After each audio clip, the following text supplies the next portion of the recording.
So who gets what when it comes to the money and assets that Michael Jackson has built up over his career? Even with a will, it's still unclear. Tonight, we're getting a little bit of expert legal advice on this. Fox 5's Will Thomas is here with a closer look at what this all means. Well, Brian, Sean, according to the will, all of the money and assets goes into a family trust. We have not seen it. It is not a public document.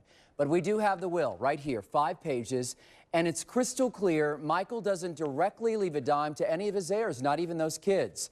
It is believed the family trust will take care of the children and his mother. Tonight, we have come through this will with a lawyer.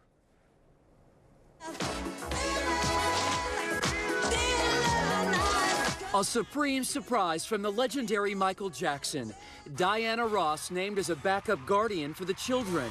And his 5-page will cuts out his ex-wife, Debbie Rowe, and all heirs. This will deals with guardianship, custody of the children. It's disowning certain people, to make that very clear.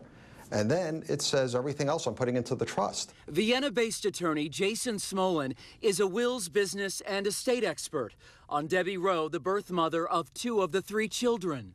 If Debbie Rowe, who has had no influence over their lives from what I can tell from what I've read, tries to make a claim, she only has a claim on the 2 children. The court will probably be very reluctant to separate the children. What about Michael intentionally omitting to provide for his heirs? There are these concepts under law that if you neglect to mention something, maybe it was just an omission, an oversight. If you specifically say, this is someone that's not getting, they don't get. Michael's mother may be his first choice to care for the kids, but Diana Ross is also nominated.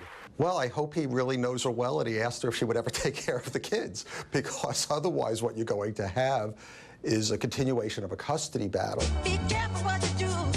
What's next? The trustees who now oversee Jackson's vast fortune have their work cut out for them. They have to collect the assets, determine a value, and negotiate with creditors and the government, who all have a stake.